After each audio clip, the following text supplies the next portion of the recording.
Welcome back to Dave Does Math from Home. This is part 3 of our video series on triple integrals. I have one last example that I want to go over, and this one's kind of a goofy one.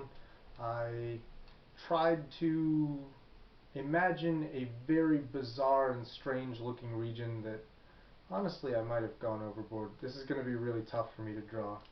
I plan to use cross sections. So we'll see how that goes for me, because there's no way I'm 3D modeling this with a crappy whiteboard pen. But I did want to illustrate, the last video ended with me saying that the result of the triple integral, the result of evaluating step 1 of the triple integral is the double integral we would have gotten if we had just started off doing it that way. So I don't want to leave you with the impression that these triple integrals are functionally useless, because they're not. There's a lot of cool things we can do with triple integrals. Like, sometimes the triple integral just turns into the double integral we would have gotten if we did it that way, and that's not a strong argument for doing this. But triple integrals have a lot more flexibility, a lot more versatility. There's a bunch of cool stuff we can do with them. For example, the whole triple integral turns into the double integral that we would have started with the other way. That only works if we're going from the xy axis up to some function. Also, it doesn't really work at all if we're doing things that are spherical. Spherical things, we're going to cover spherical things in the next section, 16.5. We need triple integrals for spherical coordinates, so look forward to that. But if we have functions that are not bounded below by the xy plane, then we can't really do those with double integrals. Double integrals only go from some surface defined by a function to the plane defined by z equals 0.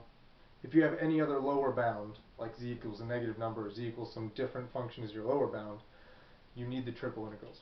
So that's what we're doing here. I have invented this region. It's bounded by y equals x and y equals x cubed on the xy plane, and on the z-axis it goes between z equals 4 minus 2y and z equals 2y. So I'm going to try and sketch approximately what this looks like in various cross sections.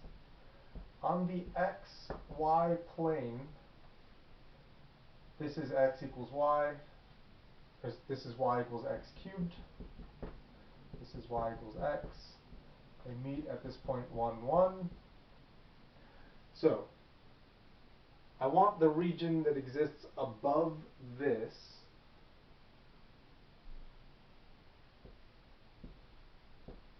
on the zy cross section.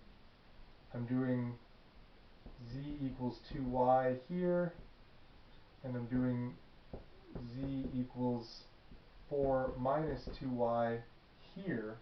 So like this, in this diagram, x is the one that's sort of coming out at us, and this is just looking at the zy plane.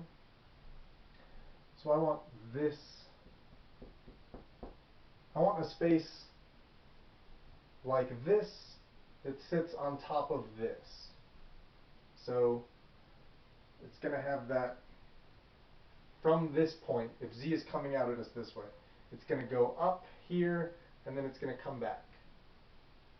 Kind of a weird looking space, but the good news is we should be able to model it with the triple integral and find its volume without too much difficulty. So I'm going to get right into that. We want to set up a triple integral. We're integrating 1, we need 3Ds.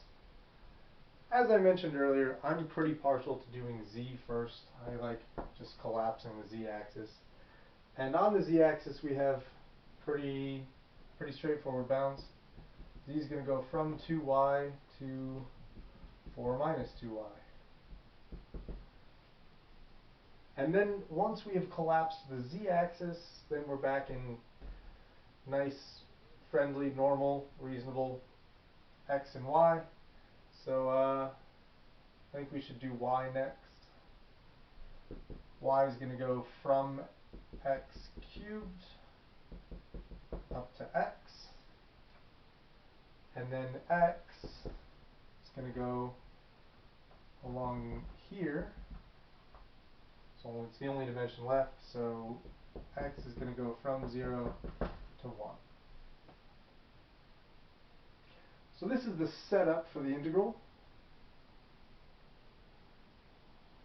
Again, at some points it's going to be tempting to just use numbers for all these bounds.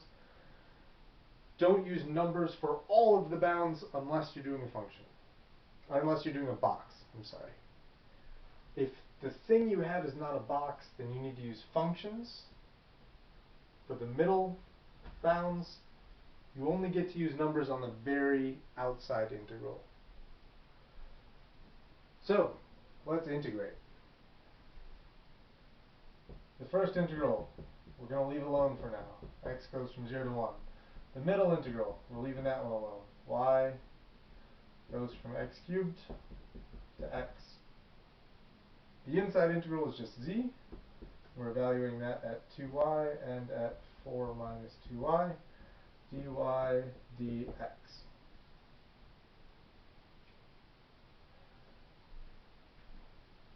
I'll come around here. I might run out of space. I might have to erase some of my beautiful cross sections. I guess we'll see. I need to evaluate this z.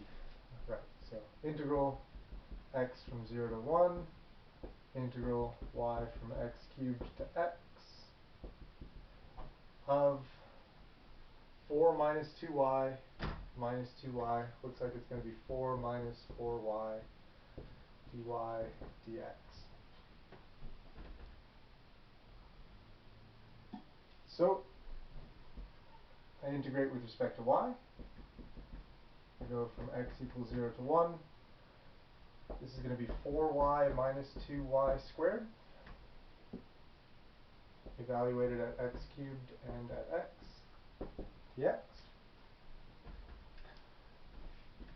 So x from 0 to x equals 1 of 4x minus 2x squared minus 4x cubed minus 2x to the 6th dx.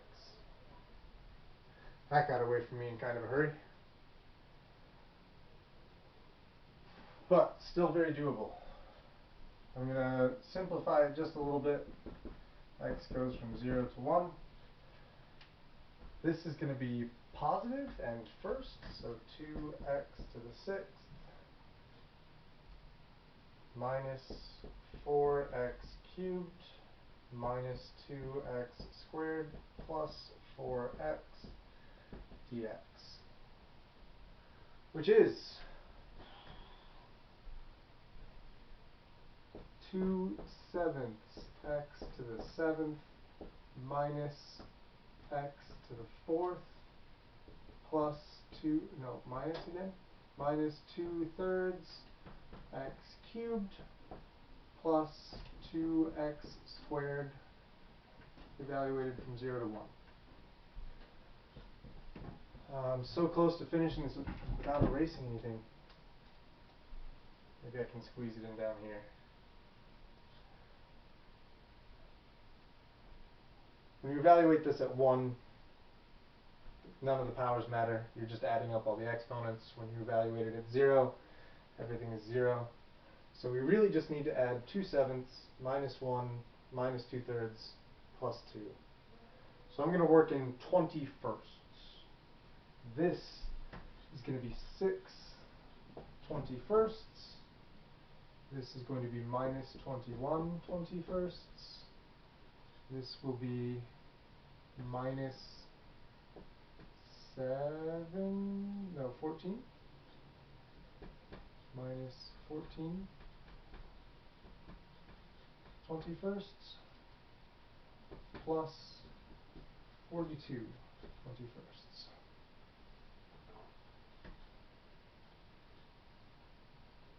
So 21 and 14 is negative 35, plus 42 is positive 7, plus the positive 6 is 13 21sts. Is the volume of the weirdly pyramid-shaped thing that lives on top of this. I hope you can all see that this is like a pyramid shape. There we go. I'm trying to, so this is my z-axis shape I have here. It's like a little pyramid thing. I'm going to put down the marker. Got a bit of a pyramid thing going on. That is what lives on top of this region.